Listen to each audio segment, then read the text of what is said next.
Anderson, who was in real trouble in round number 5. So the game plan switch for Martin worked. He started standing his ground. Now he's going back. He's bagging up now.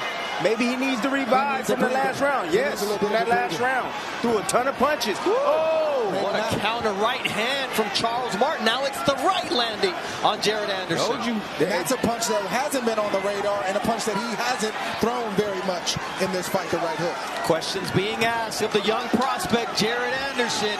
And one of those questions is always, what's going to happen when you get hit? And what's going to happen when you keep making the same mistake? Jared Anderson needs to tighten up his defense. He needs to tighten up his defense because Martin is not breathing hard. Even though he needs a breather, he still seems to be in good shape. He will recover. And guess what? He's going to be looking for He's iron. That's what he's doing right now. He's iron. He's buying some time, recovering, and he's looking for that straight left hand shot. But he only lands, Martin, when he stands his ground or when he's coming forward.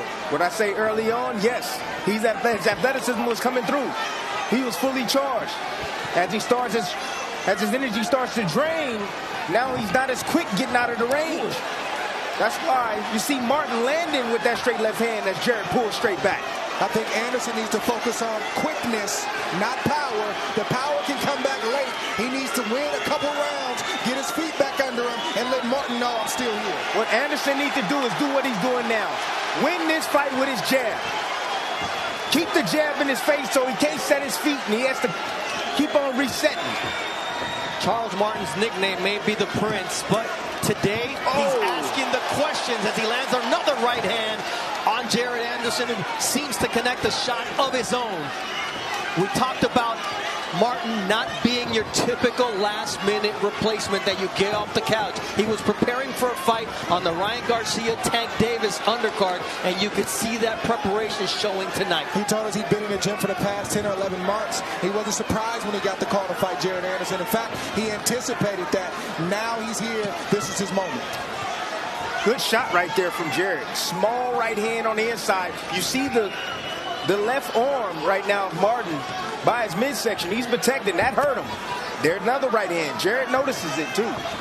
Ooh, nice move from Jared Anderson, who wakes up here in round 6.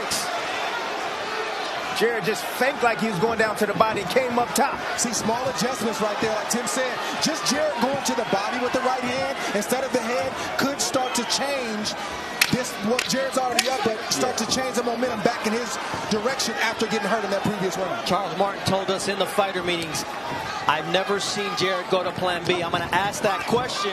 And Jared, for the first time, continues showing something against Charles Martin, who has proven to be dangerous when he decides to commit inside the ring. First time for Jared getting past round 6. He said this fight wouldn't go past 5. That jab from Anderson is bothering Martin. It's pesky. It's in his face. Be a good opportunity for Anderson to flick that jab, throw it quickly, and come behind the right hand and finish with a left hook. Yeah, and I also like the feints coming from Anderson as well. You can offset your opponent with throwing feints. The jab, okay, look, pull it straight back again, but the jab also works and offsets your opponent. He has to regroup every time he gets hit in the face with that jab. Beautiful thing about the jab is it doesn't even have to land. Just throw it.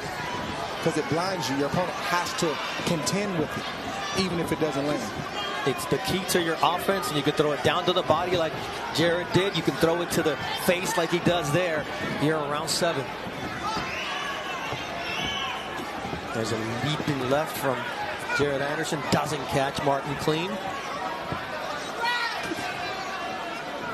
Still opportunity for Anderson. Ooh, nice body shot. That hurt from Martin. Saw Jared play it off. He paused for a second, but still did. He decided like, nah, I ain't gonna show you hurt me. I'm coming forward. That left hand to the head of Anderson also landed as he lands a right hand of his own. Tense moments for Jared Anderson here in the 7th round of a scheduled 10-rounder. His homecoming fight, first headliner, first time up against a former champion, and he starts with a lead right and follows up with a left. See, that was smart from Jared right there. That's IQ. He attacked Martin on the cross step. If you look at Martin's footwork, that's a nice right hand from Anderson. when Martin is moving to his left, he actually starts moving with his back foot. He crosses his legs. Check this out. Anderson should finish with that sweep hook. He's landing a good right hand, and he's in position to throw it. And Martin is open for it. Anderson needs to jab, right hand, and finish with the left hook.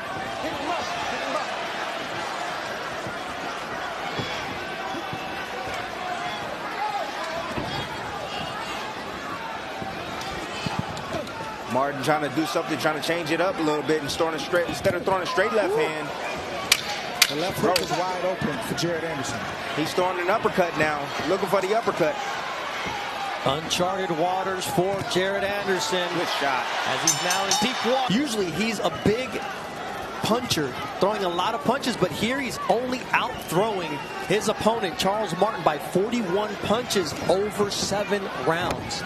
That's okay. It's not about how much he's throwing, it's how much he's landing. And he's landed plenty thus far in this fight. And almost double, 101 to 56 is the number that counts. That's the important one. Although Martinez had made his count because that left hand shook up Jared Anderson momentarily there. Jared has made some changes. Now he's fighting the southpaw right now. So he's able to see that left hand come down the middle. You hear the crowd trying to get Jared Anderson going. They want to see a little bit more from him. This crowd has been amazing tonight. For the undercard fights, all the local fighters from Ohio, different cities in Ohio, they've been phenomenal. There's a jab into that left hand from Charles Martin as Jared Anderson forced to tie up on the inside is working Charles Martin. See, but that punch seems like it hurt him because of the way he's pulling straight back, but he took a lot of steam off that punch, being at the right range. But the judges, they see that movement also, so you got to make sure that, you don't commit those mistakes. Let's say it again, fellas. Jared Anderson needs to shoot a right hand to the body, over the top, shoot a right hand to the head, left hook over the top. Whatever he throws, he needs to finish with a left hook because Martin is wide open for it. There Not it is. defending for it, and Anderson is in position. He just has to throw it. Hit that gas tank. Ooh, that was a straight right from Jared Anderson, who's starting to get inside the range despite his disadvantages in reach and height. Good body work right there. Two clean, disrespectful shots to the body from Jared Anderson. And you're starting to see the mouth open from Martin. Real low. Mouth is starting to open up. He's starting to gas a little bit. Those body shots open up the head shots for Jared Anderson. It's about to get ugly right now. I'm sensing something. Oh, how about that? Yeah, I'm The sensing 2-1. it. I'm feeling the energy right now of Martin. Ooh, nice left from Martin, but Anderson was able to just evade it. And Anderson keeps looking up at that clock, and he got clipped with that left uppercut from Martin there.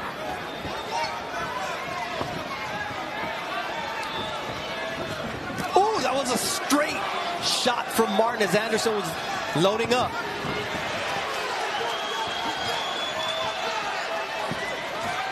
Jared having to dig deep here in his homecoming fight, and this crowd will take him to the end of round number 8 and give him the energy he needs.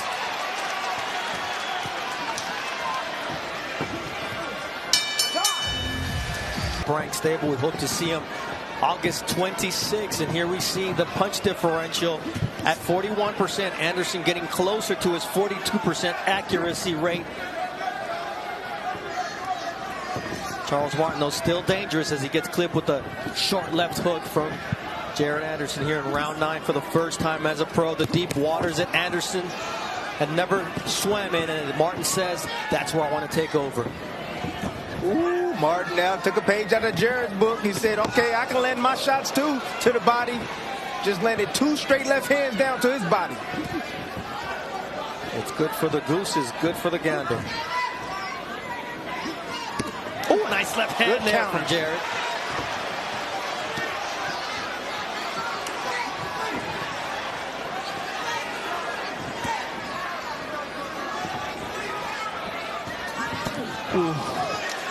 Martin was trying to set up that left hook off the jab, and Anderson was quick with it and lands a left hook of his own. Man, that's just creative offense from Jared right there. Timing it.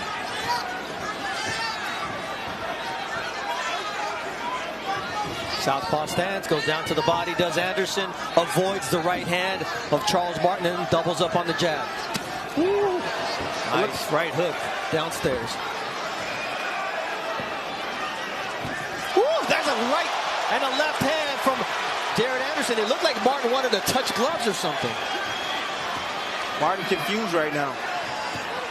Saying, how can I hit this man with my best shot? Jared has made adjustments. Martin hasn't. Low blow. Referee Robert Hoyle has really been very good because he hasn't gotten in the way of the action. He's one of the best in the business, Robert Hoyle. Yes. Anderson can step this thing up because Martin is fatigued, and he can put both hands up, be alert for the big shot from Martin, but really put both hands together and try to see if he can get Martin out of there. Body and head. The crowd is electric here in the Huntington Center, Toledo, Ohio. Hyping up their boy, Jared Anderson, 14-0, 14 knockouts. Can he get 15? He's on his way with that 1-2 as the mouth of Martin now starts to bleed. Straight left hand from Jared Anderson, who's now in stalking mode. You see the athleticism, you see the speed, you still see the punching power from Jared. The latest he's been in his career, 9 rounds. Young man's in shape. Oh, nice left from Charles Martin, who puts him to the test. 139-75, the punches landed so far. Round 10, Jared Anderson never been this far as a pro. Landing that left hand, and you see the ponytail of Charles Martin. They didn't have him tape it up or anything like they did Berman Stavern when he fought Deontay Wilder. Look from the southpaw stance. You have Jared. Jared doesn't have to worry about the left hand too much because he got his lead hand in front. It's not lined straight up. If he's an orthodox stance, it's lined up. He could be hit with the straight left hand. But when this stance right here, the southpaw stance mirroring him, he don't have to worry about that left hook, or the left hand of Martin.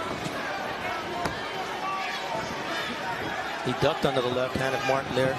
Yeah, but from this stance right here, this is where he has to worry about it. That's where he was hurt earlier when he was in the orthodox stance. Yeah. But Martin was throwing it in the 5th round. He's not throwing it anymore. There's that short left hook from Anderson that has really come on for him in the last couple of rounds. Lead right followed by the left. The activity. Jared Anderson here evident as he clips Martin coming in. Anderson is trying to get that close that he knows the hometown fans want to see. A knockout. Woo. A 1-2 snap in the head of Charles Martin. Whether he gets the knockout or not, you're talking about 10 quality rounds that he had to work tonight that probably helped him in his development more than the early knockouts he's had all his career long. It most certainly did. It helped him tonight and it's going to help him moving forward. This gave him the confidence to know that he can go the 10 rounds. And this is against a quality fighter. Yes. This is a guy who had been training, and you can't take this away from Jared Anderson. And he faced some adversity and responded well. Last minute switch too, Dre. Last minute switch as well. You got to add that.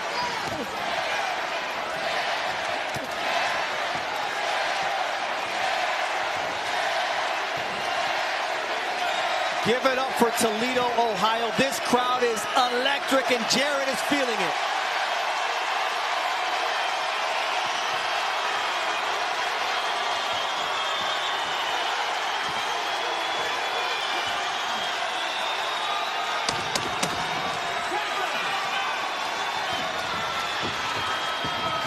Oh, big left hand there from Martin, who says the fight's not over till the final bell rings, and there it is.